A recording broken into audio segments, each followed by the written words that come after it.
semua, saya Noella. Hari ini saya di-challenge sama Brilio untuk main games yang namanya adalah 3 jawaban. Jadi, saya harus menjawab pertanyaan dengan 3 jawaban dalam waktu 30 detik.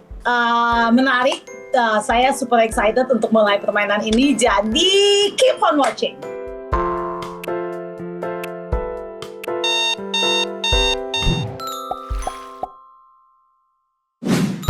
Tiga lagu tersusah yang pernah kamu bawain. Aduh, lupa lagi nama ini. Aduh, aku lupa banget. Ada satu lagu jazz, kayaknya lagunya bukan Michael Bublé juga sih, tapi ada satu penyanyi jazz. Aku lupa. Oke, Oke, Bahasa Kalbu, Titi DJ. Terus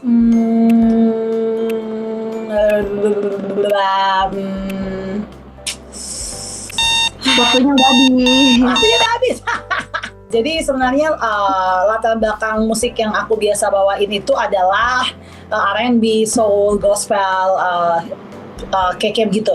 Jadi kalau bawain lagu pop itu hal yang cukup susah buat aku sebenarnya. Nah, Bahasa Kalbu itu adalah salah satu lagu pop yang pertama kali aku bawain waktu aku masih di ajang pencarian bakat. Kayaknya tuh maksudnya kayak menjadi challenge banget seumur hidup aku bawain lagu pop dengan berbahasa Indonesia dan dengan lirik yang cukup kuat gitu maknanya. Jadi waktu itu emang itu cukup tantangan yang berat banget buat aku. Apa ya? Siapa ya? Oke, 1 Gio, 2 Firza, terus 3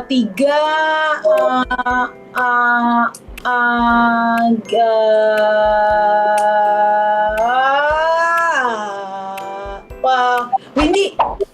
Mereka adalah orang-orang yang pernah melanggar aturan yang akhirnya semua kontestan tidak dapat jatah pegang handphone 2 minggu. Yang itu Windy tuh pernah buat pokoknya dia lah waktu itu dicariin gitu, akhirnya kita semua nggak pegang handphone 2 minggu, padahal kita pegang handphone cuma seminggu sekali gitu kan tadinya.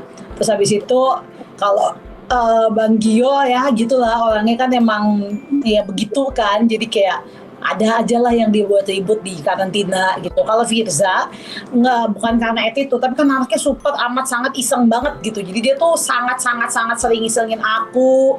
Kayak sampai aku tuh kayak itu menyebalkan banget kalau selalu ada deket dia. Anaknya super iseng soalnya.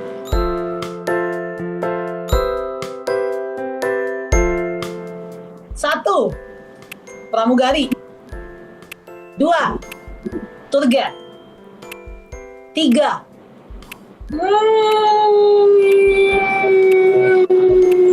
punya event organizer mungkin. Dulu dari kecil aku tuh pengen banget jadi pramugari. Bagi aku pramugari itu keren banget gitu. Terus waktu itu aku sempat merasa itu akan pupus karena aku susah bilang R. Ternyata pramugari itu banyak banget kualifikasinya, terus kayak yaudahlah gue gak usah jadi pramugari, dia susah gitu. Tapi sebenarnya kalau ditanya waktu kecil mau jadi apa, masih ngomongin pramugari. I love traveling. Kayaknya aku pengen punya pekerjaan yaitu traveling tapi gak dibayar. Jadi aku rasa yang bisa menghidupi aku untuk traveling tanpa aku harus bayar adalah jadi tour guide. Jadi aku mau jadi tour guide. Aku bukan tipe yang duduk di balik meja office gitu loh. Jadi kayak aku tuh anaknya sangat-sangat aktif. Terus ya aku suka untuk berhubungan dengan banyak orang. Jadi kayaknya memang terus aku tuh suka kayak bergerak kesana kemari. Jadi kayaknya memang pekerjaan yang mungkin cocok buat aku adalah pekerjaan yang aktif dalam berkegiatan gitu. 3 bagian tubuh kamu yang paling kamu suka. 1 hidung, 2 bulu mata, 3 rambut. Untuk ukuran orang Indonesia pada umumnya, hidungku adalah hidung yang cukup tinggi. Terlihat kah? Banyak banget cewek-cewek yang pengen punya hidung mancung dan mereka operasi gitu. Aku tidak perlu gitu. Bulu mataku tuh secara natural dia panjang gitu. Jadi aku cuma tinggal pakai penjepit bulu mata, pakai maskara, udah kayak pakai bulu mata palsu gitu. Aku suka aja sama rambutku. Aku juga bukan tipe yang cewek-cewek banget sebenarnya merawat rambut, tetapi aku menemukan banyak keunikan dari rambutku gitu. Kayak akhir-akhir ini aku tahu cara membuat rambutku menjadi keriting secara natural. Terus kayak aku juga aku senang banget sama segala macam hairstyling. Jadi aku tiba-tiba aku bisa kayak aku pengen cornrow, aku cornrow semuanya. Terus kayak tiba-tiba aku pengen ini blonde jadi aku ubah warna rambut gitu. Aku merasa pede ketika rambut aku tuh keren gitu. Jadi rambut is one of my favorite part. 3 nasihat mama yang paling kamu ingat. Oke. 1, jaga kesehatan. 2, minum madu tiap malam. Ya, aku sampai dikirimin madu dari Papua. 3, apa ya?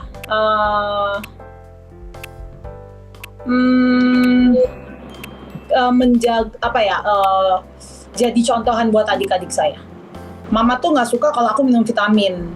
Karena kata mama takutnya nanti ginjalmu kena, ini mau kena, apa mau kena. Jadi mama tuh maunya aku tuh jaga kesehatannya tuh dengan versi natural. Jadi aku tuh di rumahku, aku punya asisten rumah tangga tuh udah di briefing sama mama.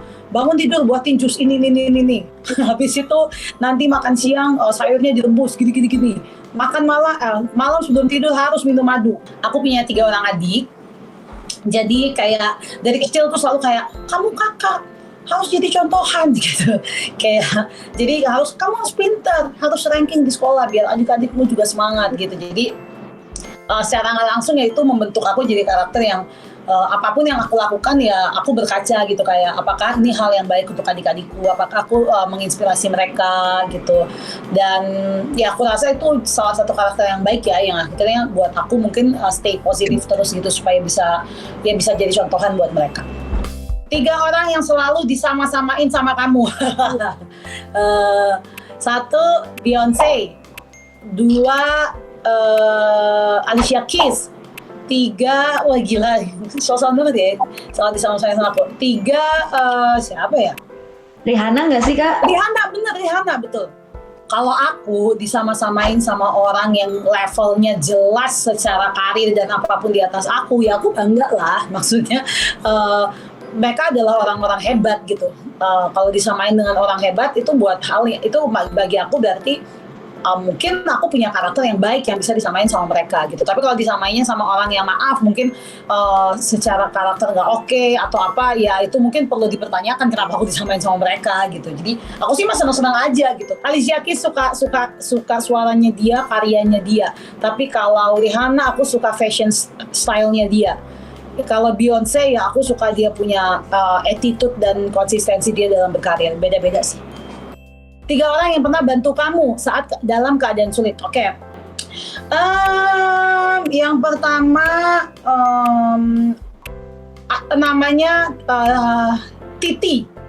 Andayani Titi. Itu temanku kuliah. Temanku nyanyi zaman dulu. Terus yang kedua ada namanya Bu Romi. Bu Romi itu adalah guru SMA aku. Terus yang ketiga ada namanya Waktunya habis. banyak sih yang bantuin hidup aku, asik. Jadi Titi ini dia punya kos-kosan di rumahnya. Jadi dia bilang udahlah lu tinggal aja di rumah gua, lu ngekos di gua aja, nggak usah bayar nggak apa-apa, yang daripada lu ngekos tempat lain terus lu bayar, lumayan kan duitnya bisa buat ongkos apa-apa gitu. Jadi itu sangat bantu banget lah di masa-masa susah dulu gitu. Jadi dari SMA tuh aku sudah merantau keluar dari Papua.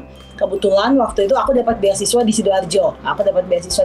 Tinggalnya di rumahnya Bu Romi. Beliau guru SMA aku gitu. Jadi ya beliau lah istilahnya yang ngasih makan aku, yang ya salah satu orang yang berpengaruh dalam hidup aku sih, yang mendidik aku juga. 3 artis Indonesia yang pengen banget kamu jadiin pacar. Siapa ya? Aduh. Oke. Gue lupa lagi nama dia siapa.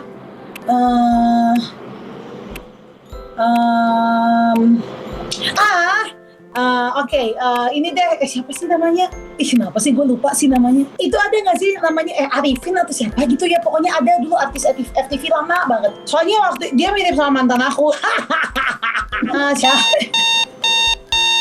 Siapa ya? Artis Hollywood gitu please deh pertanyaannya. Jangan artis Indonesia.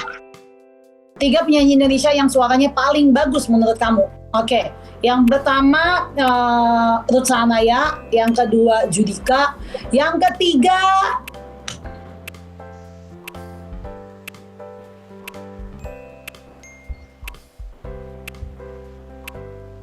Mbak Tantri Kotak. Menurut aku dia karakter vokalnya kuat banget. 3 momen tersedih dalam hidup kamu. Oke. Yang pertama, waktu aku pindah dari Papua ke Salatiga. Yang kedua, waktu aku kalah lomba nyanyi pertama kali ikut lomba nyanyi waktu kecil. Terus yang ketiga, waktu